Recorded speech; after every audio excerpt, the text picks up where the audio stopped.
Tales from the Jails with John G. Sutton. Here we are. We're going to talk today about that wicked, evil, vile, despicable, psychopathic bitch, Lucy Letby, who has just been sentenced to a whole life term of imprisonment, which means that she will never be released from prison. And as she's a relatively young woman, she has got a long time ahead of her, but I don't believe that she's going to stay in prison.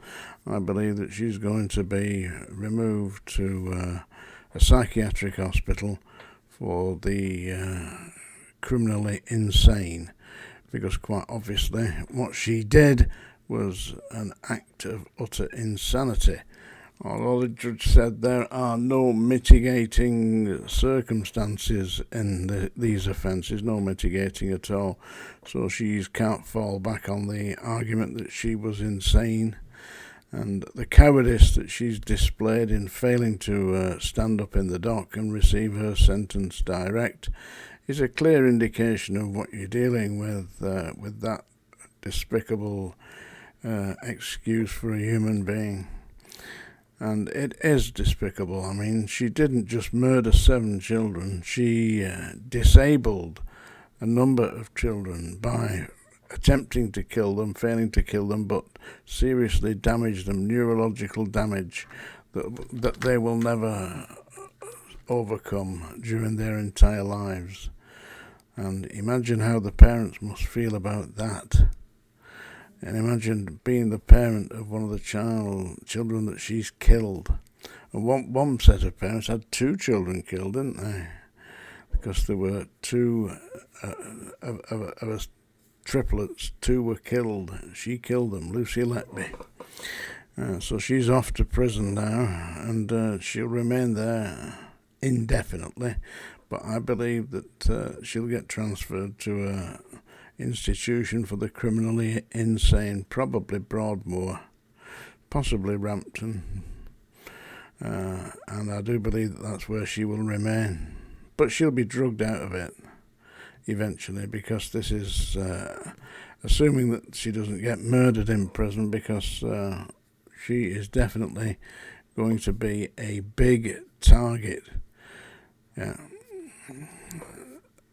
And there are people in there that really want they kind of make it their mission to deal with people like Letby.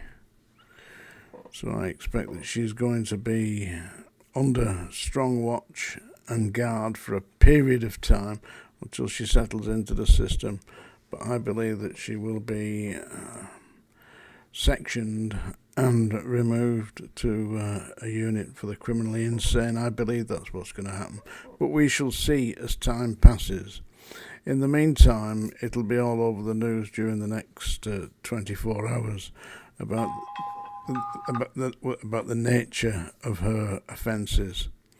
And it's going to be extremely shocking as these come out. So watch this with care, because it's going to be extremely distressing. And I do believe that the likes of Letby are a blight on society. I mean, there's only, 3 other women being sentenced to whole life imprisonment, Myra Hindley being one, Rose West, another, Rose West, with Fred West. They had the House of Horrors, where they took young girls in and tortured, sexually abused them, murdered them, and buried them in the back garden. Maniac. But Rose West is still in prison. I believe she's got a nice new lesbian lover there, making a new life for herself behind bars, eh? That's what we need. Myra Hindley, well, they say that she died in prison. Really? I mean, I'll go into that at a later date when I've got a little bit more information on that. 2002, Myra Hindley reportedly died. In the meantime, Letby's being transferred to prison. I believe she was brought down from Yorkshire. Well, she's going back up there to start the next 100 years behind bars. Yeah. A terrible prospect. But an act of complete cowardice, failing to stand up and say, yes, I did this. She wrote it down, didn't she, in her little diary of a maniac. Yeah. So, no doubt you'll be watching that on the news this evening. I'm going to read you a poem now. That's the song dinger, folks, but don't worry, it's not a song I'm going to sing. It's a poem I'm going to read by Walter Delamere. This is The Listeners by Walter Delamere.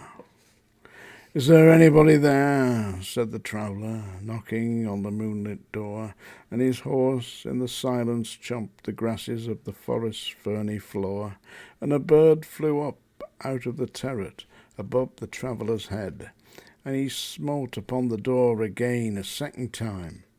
Is there anybody there? He said.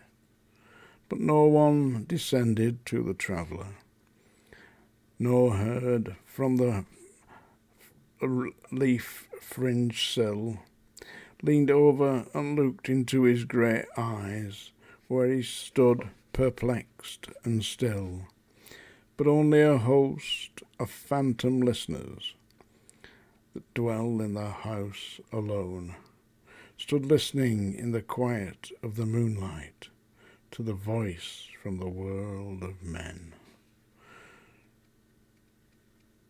Stood thronging the faint moonbeams on the dark stair that goes down to the empty hall, hearkening in an air stirred and shaken by the lonely traveller's call, and he felt in his heart their strangeness, their stillness and answering cry, while his horse moved, chomping the dark turf neath the starred and leafy sky. For he suddenly smote on the door, even louder, and lifted his head. Tell them I came and no one answered, that I kept my word, he said.